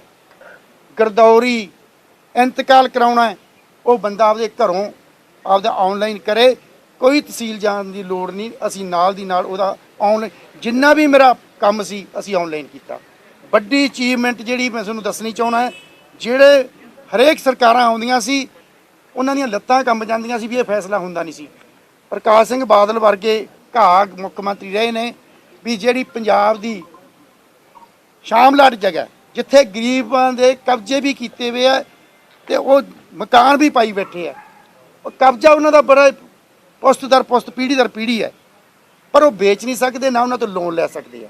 ਮੈਂ ਸੀਐਮ ਸਾਹਿਬ ਨਾਲ ਗੱਲ ਕੀਤੀ ਵੀ ਇਹ ਫਾਈਲ ਬਹੁਤ ਵੱਡੀ ਗੱਲ ਹੈ, ਇਹ ਆਈ ਸਰਕਾਰ ਕਹਿ ਦਿੰਦੀ ਹੈ ਇਹ ਆਪਾਂ ਇੱਕ ਫੈਸਲਾ ਕਰੀਏ ਜਿਹੜੇ ਪੇਂਡੂ ਹੈ, ਜਿਹੜੇ ਲਾਲ ਕੀਰ ਦੇ ਅੰਦਰ ਗਰੀਬ ਪਰਿਵਾਰ ਜਨਤਾ ਰਹਿੰਦੀ ਹੈ, ਘਰ ਬਣਾਈ ਬੈਠੇ ਆ, ਆਪਾਂ ਇਹਨਾਂ ਨੂੰ ਮਾਲਕੀ ਦੇ ਹੁਕਮ ਦੀਏ। ਇਵਨ ਸਿਟੀ 'ਚ ਵੀ ਹੋ ਗਿਆ, ਇਹ ਸਿਟੀ ਦੇ ਵਿੱਚ ਵੀ ਮੈਂ ਕਰਵਾਇਆ ਐਨ ਸਲਮ ਏਰੀਏ 'ਚ। ਅੱਜ ਤੱਕ ਕੋਈ ਇਦੋਂ ਪਹਿਲਾਂ ਰੈਵਨਿਊ ਮਿਨਿਸਟਰ ਬੜੇ ਵੱਡੇ ਤੋਂ ਵੱਡੇ ਸਾਤੋਂ ਵੱਧ ਅਕਲ ਵਾਲੇ ਵੀ ਰਹੇ ਆ, ਬੜੇ ਪਾਵਰਫੁਲ ਵੀ ਮਿਨਿਸਟਰ ਰਹੇ ਆ, ਕਿਸੇ ਨੇ ਇਹ ਕਲਮ ਨਹੀਂ ਚੱਕੀ ਗਰੀਬ ਵਾਸਤੇ ਵੀ ਅਸੀਂ ਉਹਨਾਂ ਨੂੰ ਹੱਕ ਦਵਾਈਏ। ਆਹ ਤੁਹਾਡੇ ਮੈਂ ਕੋਲੇ ਬੈਠਾ, ਪੰਜਾਬ ਦੇ ਕੋਨੇ-ਕੋਨੇ 'ਚ ਜਾ ਕੇ ਜਿਹੜਾ ਬੰਦਾ ਲਾਲ ਕੀਰ ਦੇ ਅੰਦਰ ਸੀ ਉਹ ਅਸੀਂ ਹੁਣ ਡਰੋਨ ਮੰਗਾਏ ਹੋਏ ਆ। ਗੁਰਦਾਸਪੁਰ ਕੰਪਲੀਟ ਹੋ ਗਿਆ, ਬਠਿੰਡਾ ਸ਼ੁਰੂ ਹੋ ਗਿਆ। ਜਿਹੜੇ ਬੰਦੇ ਕੋਈ 2 ਕਨਾਲਾਂ 'ਚ ਬੈਠਾ ਹੈ, 4 ਕਨਾਲਾਂ 'ਚ ਬੈਠਾ ਹੈ, 5 ਮਰਲਿਆਂ 'ਚ ਬੈਠਾ ਹੈ, ਉਹਨੂੰ ਮਾਲਕ ਦੇ ਅਸੀਂ ਸਰਟੀਫਿਕੇਟ ਦੇਣੇ ਆ। ਉਹ ਮਾਲਕ ਜਿਹੜਾ ਉਹਦਾ ਜੱਦੀ ਹੋ ਜੂ, ਨੰਬਰਾਂ 'ਚ ਚੜੂ, ਉਹਦੇ ਤੇ ਲੋਨ ਲੈ ਸਕੂ। ਉਹ ਕੋਈ ਵੀ ਕੰਮ ਜੇ ਵੇਚਣਾ ਹੋਊ, ਜੇ ਕੋਈ ਕੌਡੀਆਂ ਦੇ ਭਾਅ ਨਹੀਂ ਲੈਂਦਾ, ਉਹਦੀ ਪ੍ਰਾਪਰਟੀ ਕਿੰਨਾ ਲੱਖਾਂ ਦੇ ਵਿੱਚ ਅੱਗੇ ਵਧੀ। ਇਹ ਮੈਂ ਆਪ ਦੱਸ ਕਰਕੇ ਸੀਐਮ ਸਾਹਿਬ ਤੋਂ ਅਪਰੂਵਲ ਲੈ ਕੇ, ਇਹ ਬਹੁਤ ਵੱਡਾ ਇਹ ਕੰਮ ਸੀ ਜਿਹੜਾ 50 ਸਾਲਾਂ ਤੋਂ ਕਿਸੇ ਮਿਨਿਸਟਰ ਤੋਂ ਨਹੀਂ ਸੀ ਹੋਇਆ। ਦੂਜੀ ਗੱਲ, ਕੁਦਰਤੀ ਆਫਤਾਂ ਦੇ ਵਿੱਚ ਜਿਹੜੀਆਂ ਡਿਜ਼ਾਸਟਰ ਮੈਨੇਜਮੈਂਟ ਦੇ ਵਿੱਚ ਜਿਹੜੇ ਲੋਕ ਪਰਿਵਾਰ ਮਾਲੀ ਮਦਦ ਵਾਸਤੇ ਪ੍ਰਭਾਵਿਤ ਹੋਏ ਸੀ, 400 ਕਰੋੜ ਮੈਂ ਆਪ ਰਿਲੀਜ਼ ਕੀਤੇ। ਸਿੱਧੂ ਸਾਹਿਬ ਬੈਠੇ ਨੇ, ਬੜੀ ਕੁਦਰਤ ਦੀ ਭਿਆਨਕ ਬਿਮਾਰੀ ਕਰੋਨਾ ਦੀ ਮੈਨੂੰ ਵੀ ਕਰੋਨਾ ਹੋਇਆ। ਬਦਕਿਸਮਤੀ ਮੇਰੇ ਸਾਰੇ ਪਰਿਵਾਰ ਨੂੰ। ਤੁਸੀਂ ਪਿੱਛੇ ਟੀਵੀ ਦੇ ਵਿੱਚ ਵੇਖਣਾ, ਮੇਰੀ ਉਦੋਂ 1 ਸਾਲ ਦੀ ਪੋਤੀ ਸੀ, ਉਹ ਵੀ ਮਸਾਂ ਬੱਚੀ ਆ, ਉਹ ਵੀ ਮੇਰੇ ਨਾਲ ਕਰੋਨਾ, ਸਾਡਾ ਸਾਰਾ ਪਰਿਵਾਰ ਕਰੋਨਾ 'ਚ ਹੋ ਗਿਆ ਸੀ। ਮੈਨੂੰ ਤਾਂ ਇੱਥੋਂ ਤੱਕ ਵੀ ਸੀ, ਸਿੱਧੂ ਸਾਹਿਬ ਨੇ ਰਾਤ ਨੂੰ ਪਤਾ ਕੀਤਾ ਡਾਕਟਰ ਨੇ ਵੀ ਮੰਤਰੀ ਦਾ ਕੀ ਹਾਲ ਆ, ਉਹ ਕਹਿੰਦੇ ਵੀ ਕਹਾਣੀ ਖਤਮ ਹੈ, ਇਹ ਨਿਬੜ ਚੱਲਿਆ, ਇਹਦੇ ਪਲਾਜ਼ਮਾ ਚੜਾਓ। ਰਾਤੇ ਰਾਤ ਸਿੱਧੂ ਸਾਹਿਬ ਨੇ 2 ਵਜੇ ਮੇਰੇ ਪਲਾਜ਼ਮਾ ਚੜਿਆ ਫੋਟਸ ਦੇ ਵਿੱਚ।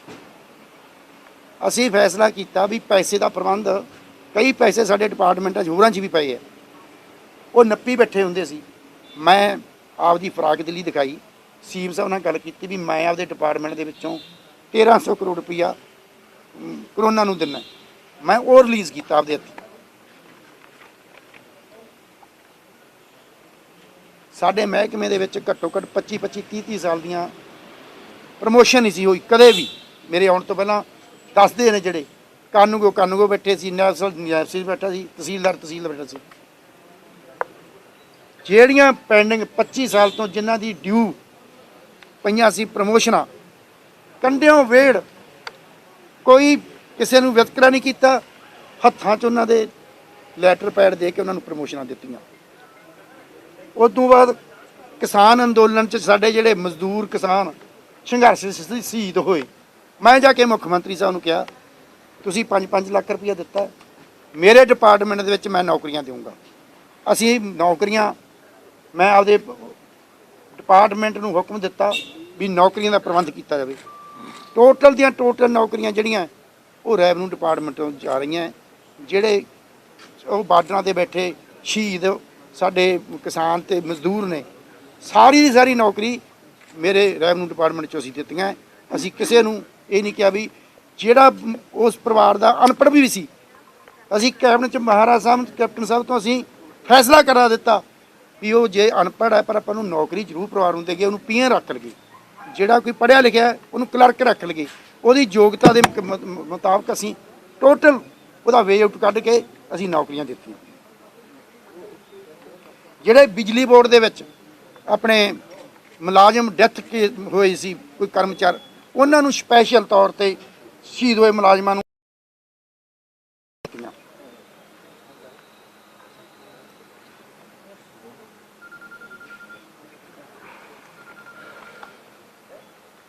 ਹੁਣ ਅੱਜ ਘਰ ਬੈਠਾ ਬੰਦਾ ਆਪਦੀ ਰਜਿਸਟਰੀ ਦਾ ਟਾਈਮ ਲੈਣਾ, ਗਰਦੌਰੀ ਦਾ, ਇੰਤਕਾਲ ਦਾ, ਉਹ ਘਰ ਬੈਠਾ ਆਪਦਾ ਕੰਮ ਕਰੂ।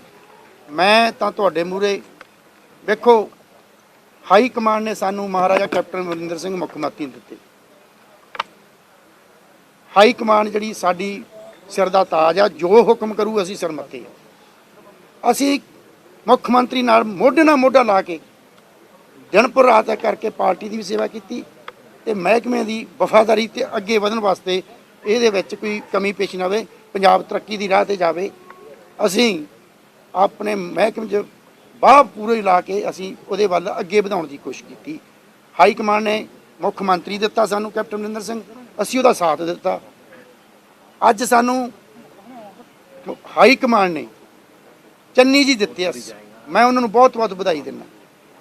ਅੱਜ ਜਿਹੜੇ ਨਵੇਂ ਵਜ਼ੀਰ ਬਣ ਰਹੇ ਨੇ, ਮੈਂ ਉਹਨਾਂ ਨੂੰ ਬਹੁਤ ਬਹੁਤ ਵਧਾਈ ਦਿੰਦਾ। ਅੱਜ ਅਸੀਂ ਪਰਮਾਤਮਾ ਨੂੰ ਜਾਣ ਕੇ ਕਹਿੰਦੇ ਆ, ਅੱਜ ਅਸੀਂ ਮੁੱਖ ਮੰਤਰੀ ਸਾਡੇ ਚੰਨੀ ਸਾਹਿਬ ਨਾਲ ਦਿਨ ਪਰ ਰਾਤ ਇੱਕ ਕਰਕੇ ਮੋਢੇ ਨਾਲ ਮੋਢਾ ਲਾ ਕੇ ਅਸੀਂ ਜੋ ਉਹਨਾਂ ਦਾ ਹੁਕਮ ਹੋਊ ਸਿਰ ਮੱਥੇ ਨਿਭਾਵਾਂਗੇ।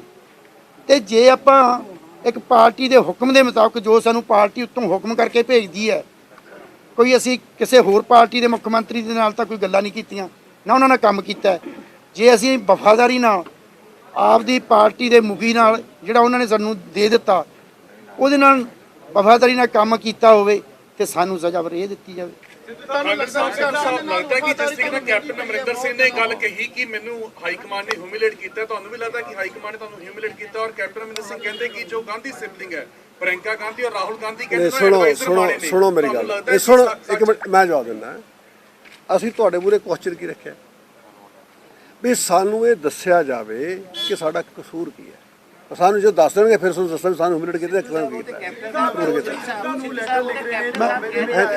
ਮੈਂ ਮੇਰੀ ਗੱਲ ਸੁਣੋ, ਕਿ ਨਵਜੋਤ ਸਿੰਘ ਸਿੱਧੂ ਜਿਹੜੇ ਨੇ, ਨਵਜੋਤ ਸਿੰਘ ਸਿੱਧੂ ਉਹਨਾਂ ਨੇ ਆਪਣੀ ਮਰਜ਼ੀ ਕਰ ਰਹੇ ਨੇ ਔਰ ਉਹਨਾਂ ਦਾ ਇਹ ਹੱਥ ਫੜ ਕੇ ਦੇਖੋ ਗੱਲ ਸੁਣੋ। ਸਿੱਧੂ ਸਾਹਿਬ ਸਾਡੇ ਪ੍ਰਧਾਨ ਨੇ, ਸਾਡੇ ਲਈ ਬਹੁਤ ਸਤਿਕਾਰਯੋਗ ਨੇ। ਸਾਡੇ ਵਾਸਤੇ ਉਹਨਾਂ ਦਾ ਹੁਕਮ ਵੀ ਇਲਾਹੀ ਹੁਕਮ ਹੈ, ਸਿੱਧੀ ਜੀ ਗੱਲ ਦੱਸਾਂਗਾ। ਪਰ ਅਸੀਂ ਤਾਂ ਜਾ ਕੇ ਜੇ ਕੋਈ ਦਾ ਬੱਚਾ ਕੋਈ ਗਲਤ ਕੰਮ ਕਰਦਾ ਉਹਦੇ ਮਾਪਿਓ ਦੀ ਸ਼ਿਕਾਇਤ ਕਰਦੇ ਆ ना। दुख है लेकिन इस बात का, क्योंकि आप कहते हैं कि काम आपने बहुत देखो भैया गल सुनो मेरी, दुख तो हर चीज़ का होता है, लेकिन जेकर जवाब तो मंगना हमारा राइट है ना। हमारे किसी को कोई फांसी भी देनी है तो उससे पहले उसकी चॉइस पूछी जाती है कि क्यों आपको दी जा रही है, उसका कसूर बताया जाता है। लेकिन क्या कहा जा रहा है कि आप कैप्टन अमरिंदर सिंह की वजह से आपको ऐसा किया गया? देखो मैंने नहीं पता कैसे किया गया, लेकिन हमारे साथ तो बदेखी हुई है। हम तो अपना आपको समझ साहब, आपको लगता है जो इन्होंने फार्मूला बनाया है, जैसे कह रहे हैं कि जिनके खिलाफ कैप्टन अमरिंदर सिंह कांग्रेस पार्टी के मुख्यमंत्री थे, ना कि किसी कलर पार्टी के मुख्यमंत्री थे, ठीक है। लेकिन उनके जिस तरह का तरीका बनाया गया उनको हटाने के लिए, जो यार्ड स्टिक बनाए गए हैं, जैसे आपको रिमूव किया गया है, तो पहले आपसे बातचीत करनी चाहिए थी। मैं तो यही तो कह रहा हूँ, मैं यही कह रहा हूँ। लेकिन लगता नहीं कि जिस तरह से कैप्टन अमरिंदर सिंह भी ये कह रहे हैं कि उनको ਇਲੈਕਸ਼ਨਾਂ ਦੇ ਵਿੱਚ ਕੀ ਹੋਵੇਗਾ ਜੀ? जो ह्यूमिलेट किया उसी तरह से आपके साथ भी हुआ। ਸਰ ਇਲੈਕਸ਼ਨਾਂ ਦੇ ਉੱਤੇ ਕਿਸ ਤਰੀਕੇ ਦਾ ਅਸਰ ਪਵੇਗਾ? ਸਾਨੂੰ ਦੇਖੋ ਇਹ ਪਤਾ ਨਹੀਂ ਇਲੈਕਸ਼ਨ ਵਾਲੇ ਸਮਾਂ ਪਿਆ ਹੈ, ਸਾਨੂੰ ਇਸ ਗੱਲ ਦਾ ਦੁੱਖ ਨਹੀਂ, ਸਾਨੂੰ ਇਹ ਗੱਲ ਦਾ ਦੁੱਖ ਹੈ ਵੀ ਸਾਨੂੰ ਪੁੱਛ ਲੈਂਦੇ, ਅਸੀਂ ਰਿਜ਼ਾਈਨ ਖੁਦ ਹੀ ਕਰ ਦਿੰਦੇ। लेकिन क्या लगता है कि ये कह रहे हैं गुटबाजी खत्म हो जाएगी, गुटबाजी बिल्कुल खत्म हो जाएगी ऐसा? ਦੇਖੋ ਡੈਮੋਕ੍ਰੇਸੀ ਦਾ ਸਿਸਟਮ ਹੈ, ਇਹਦੇ ਵਿੱਚ ਹਰ ਚੀਜ਼ ਚੱਲਦੀ ਰਹਿੰਦੀ, ਲੇਕਿਨ ਕਾਂਗਰਸ ਪਾਰਟੀ ਡਿਸਪਲਿਨ ਵਾਲੀ ਪਾਰਟੀ ਹੈ। ਸਾਨੂੰ ਪਤਾ ਜੇ ਅਸੀਂ ਗੱਲ ਕੀਤੀ ਹੈ ਇਹ ਹਾਈ ਕਮਾਂਡ ਦੇ ਕੰਨਾਂ ਤੱਕ ਪਹੁੰਚ ਗਈ, ਸਾਨੂੰ ਜਿਹਦਾ ਜਵਾਬ ਜ਼ਰੂਰ ਮਿਲੇਗਾ। 3 महीने में ਕੀ ਹੋਵੇਗਾ ਸਰ? आने वाले हैं, अब इलेक्शन आने वाले हैं। अब ऐसे में इस तरह की अगर एकदम से मंत्रियों को हटाया जाना, लेकिन इलेक्शन के ऊपर इसका दुष्प्रभाव नहीं पड़ेगा? देखो वो तो आप लोग अच्छा बता सकते हैं मेरे से। So, बलबीर ਸੋ ਬਲਬੀਰ ਸਿੰਘ ਸਿੱਧੂ ਨੇ ਜਿਹੜੇ ਉਹ ਗਿਲਾ ਕਰ ਰਹੇ ਨੇ, ਬਲਬੀਰ ਸਿੰਘ ਸਿੱਧੂ ਗਿਲਾ ਕਰ ਰਹੇ ਨੇ, ਕਹਿੰਦੇ ਮੈਨੂੰ ਪੁੱਛਿਆ ਨਹੀਂ ਗਿਆ, ਹਾਈ ਕਮਾਨ ਵੱਲੋਂ ਪੁੱਛਿਆ ਨਹੀਂ ਗਿਆ। ਕਹਿੰਦੇ ਜੇ ਇੱਕ ਵਾਰੀ ਪੁੱਛ ਲੈਂਦੇ ਅਸੀਂ ਆਪੇ ਹੀ ਅਸਤੀਫਾ ਦੇ ਦੇਣਾ ਸੀਗਾ ਮਿਨਿਸਟਰਸ਼ਿਪ ਤੋਂ। ਤਾਂ ਇਸ ਵਕਤ ਪ੍ਰੈਸ ਕਾਨਫਰੰਸ ਕੀਤੀ ਗਈ ਹੈ ਔਰ ਅੱਜ ਬੜਾ ਅਹਿਮ ਦਿਨ ਹੈਗਾ। ਅੱਜ ਪੰਜਾਬ ਮੰਤਰੀ ਮੰਡਲ ਦਾ ਨਵਾਂ ਗਠਨ ਹੋਇਆ ਹੈਗਾ ਔਰ 7 ਨਵੇਂ ਮੰਤਰੀਆਂ ਨੂੰ ਉਹਦੇ ਵਿੱਚ ਸ਼ਾਮਿਲ ਕੀਤਾ ਜਾਂਦਾ। ਹੁਣ ਬੜਾ ਦਿਲਚਸਪ ਰਹੇਗਾ ਇਹ ਵੇਖਣਾ ਕਿ ਹੁਣ ਹੈਲਥ ਦੀ ਜਿਹੜੀ ਮਿਨਿਸਟਰੀ ਹੈਗੀ ਹੈ, ਜਿਹੜੀ ਬਲਬੀਰ ਸਿੰਘ ਸਿੱਧੂ ਹੋਰ ਕੋਲ ਸੀਗੀ, ਉਹ ਮਿਨਿਸਟਰੀ ਜਿਹੜੀ ਹੈਗੀ ਹੈ ਹੁਣ ਕਿਸ ਸ਼ਖਸੀਅਤ ਨੂੰ, ਕਿਸ ਨਵੇਂ ਮਿਨਿਸਟਰ ਨੂੰ ਦਿੱਤੀ ਜਾਂਦੀ ਹੈ।